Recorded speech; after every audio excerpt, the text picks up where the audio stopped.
Hello and welcome to another edition of Weapons and Warfare. For Straight Arrow News, I'm your host, Ryan Robertson, and this week we are coming to you from the Greeley Air National Guard Station in Greeley, Colorado, home to the 233rd Space Group and one of the most unique missions in the entire Department of Defense.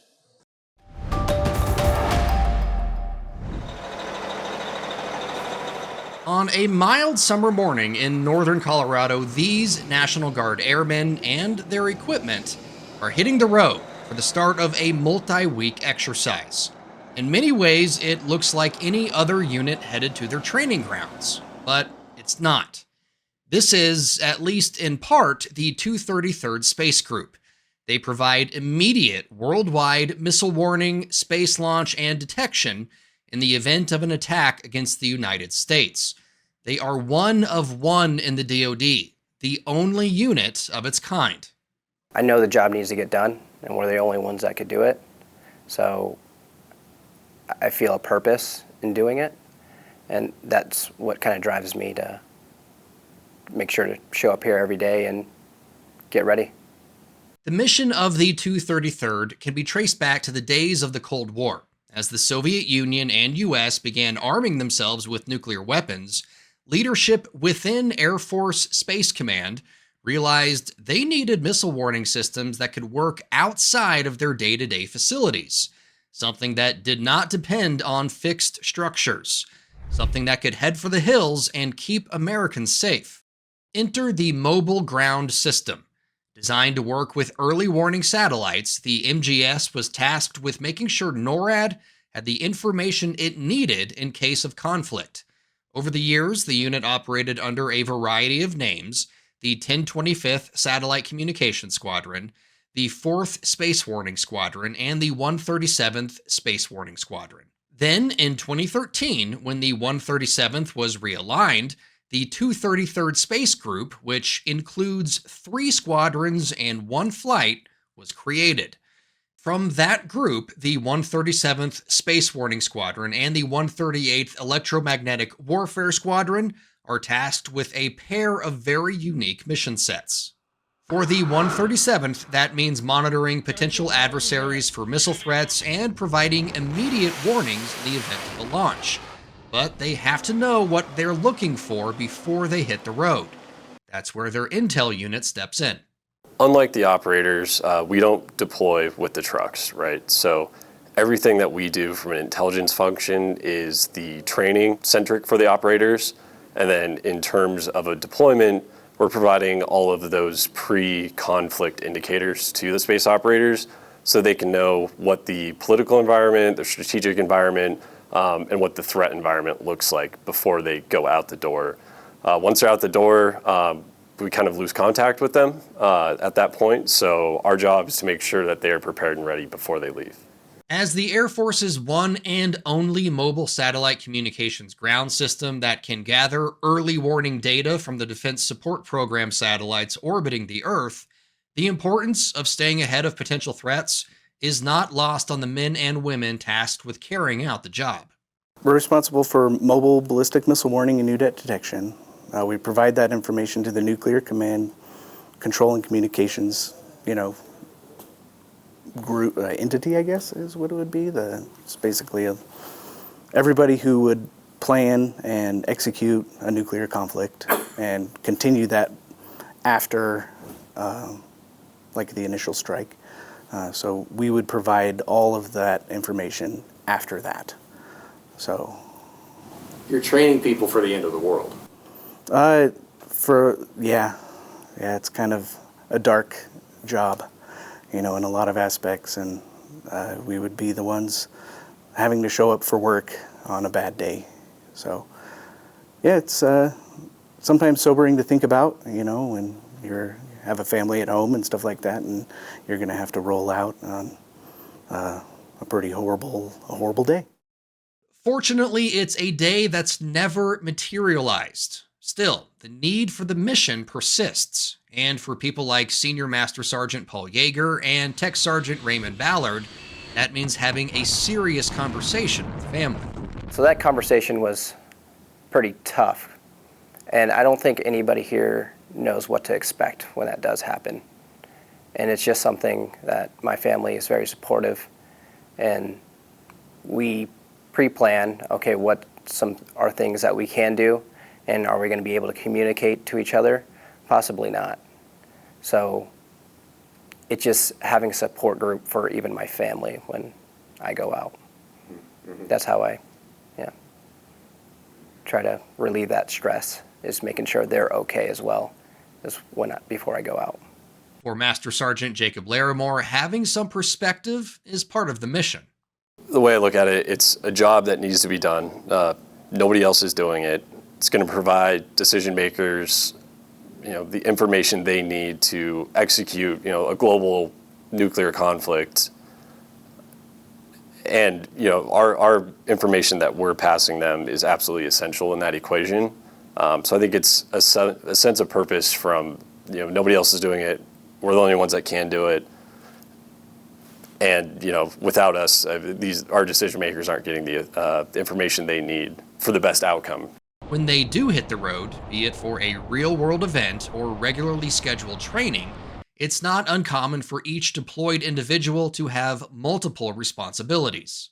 On top of being an operator, I'm a truck driver, so I have to drive the vehicles. On top of doing that, we also provide our own security for the unit.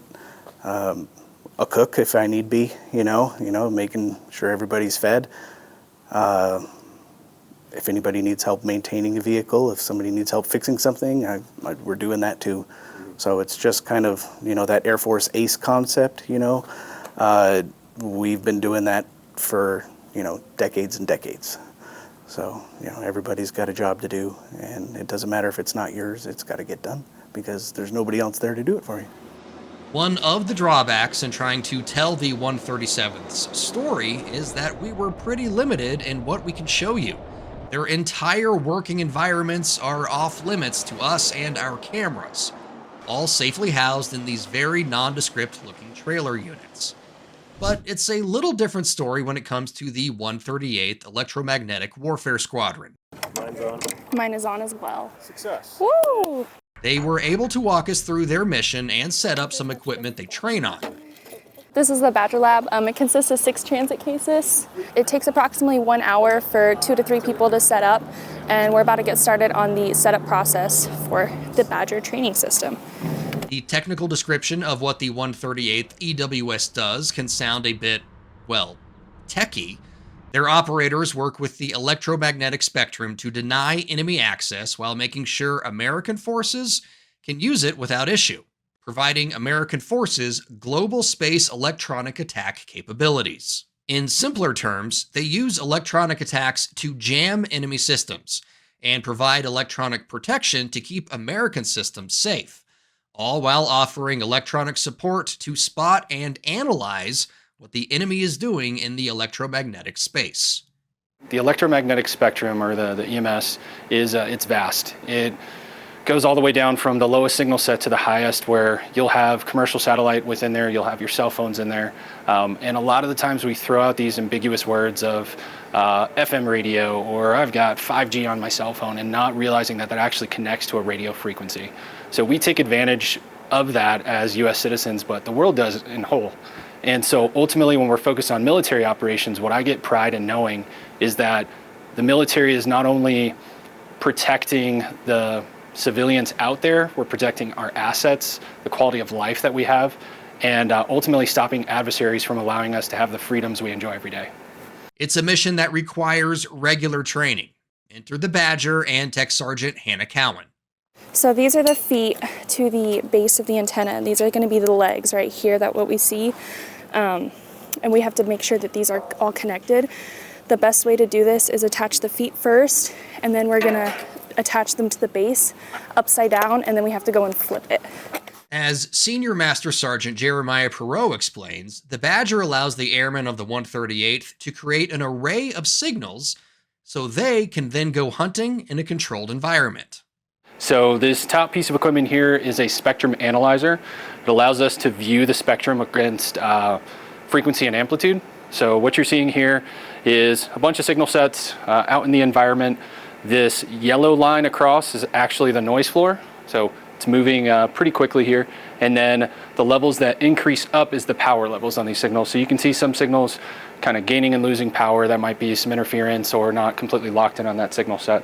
And then what we're focused in on right now is a span, almost like a zoomed in portion of approximately 30 megahertz. Down here, the rest of the Honey Badger suite, we have a vector signal generator, which allows us to create signals that look similarly to what we would find out in the environment. And then below we have a DVB, or a digital video broadcast piece of equipment. In late 2023, the unit was put to the test when members of the Colorado Air National Guard were deployed following a coup in Niger. Once on the ground, the 138th jumped into action to help disrupt enemy communications. Now, they stand ready to be called into action again, but that call may never come. For all the expertise and experience gathered here, there is a question about whether or not the mission will remain. There is a push by some to take the mission of the 233rd from Greeley and give it to the Space Force. The 137th Space Warning Squadron and the 138th Electromagnetic Warfare Squadron are two of several units listed in a 2025 federal law that calls for them to be transferred to the active duty Space Force. That request came from Space Force leadership, but is being met with resistance. In a recent statement, the National Governors Association mentioned that moving the units to active duty might actually go against federal law, since the Air Force has not coordinated with the states on the transfer. There has still been no formal notification to, coordination with, or consent obtained from the impacted states. This violates federal law and undermines the principles of cooperative federalism and the essential role that governors play in maintaining the readiness of the National Guard. The statement goes on to say, governors must be part of the conversation from the start, as has been the precedent for over 120 years. It's a subject that's also not sitting well with some of the men and women who have been carrying out their respective squadrons' missions. The skill sets that we have, it takes a long time to obtain.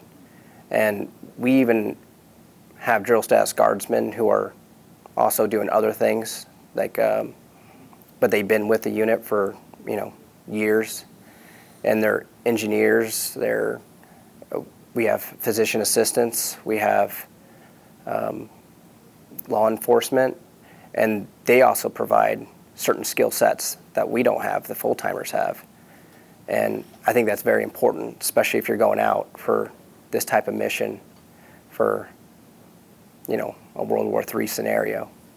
In a May article of the Gazette, the commander of the 233rd Space Group, Major Matt Freidel, said very few of the 100 people in his unit are interested in transferring to the Space Force. Most are part-time and not interested in leaving their civilian careers. However, I would not be transferring over. My civilian career is built around space at this point, and I think to switch to the Space Force would make sense in a perspective, but the risk of having to move would kind of derail my civilian career as well. So not necessarily interested in that right now. In pure numbers, the 2025 National Defense Authorization Act calls for the transfer of nearly 600 Air Guard space professionals to the Space Force. Earlier this year, the National Guard Association reported a Colorado Air Guard questionnaire found only 8% of potentially affected airmen would be willing to transfer, while nearly 80% would not. I joined the Guard because my wife, has a career here up in northern Colorado. My kids go to school here in northern Colorado, and I could still serve and be in this, this one area and still be able to, serve my country. And I was like, that's why I wanted to be in the Guard. I didn't want to have to PCS. It's important to note that under the current plan, Air Guard space professionals do not have to transfer, but their positions will, meaning they can opt out to stay in the Guard and retrain in a different specialty. That means the moves, if carried out, would result in the transfer of empty billets. It would also mean decades worth of experience will go unused as dozens of Guardsmen retrain into new positions. When it comes down to a electromagnetic operations. The National Guard has been doing this for years. It's not brand new to us. Understood the Space Force came into existence in 2019 off of US Spacecom, and essentially we've got a lot of that historical information that we're able to provide to the fight. Space Force officials are quick to point out, according to the legislation, if a guardsman does decide to transfer to the Space Force, they'll still be based in their current state for at least the next decade. Regardless of what their future holds for the mission of the 233rd, there is no doubt that the men and women working here bring plenty of experience and passion for the job to the fight, providing a safety net they hope never needs to be used. For senior producer Brett Baker, video editor Brian Spencer, graphics artist Dakota Patillo, videographer Chris Fitzpatrick, I'm Ryan Robertson with Straight Arrow News, signing off.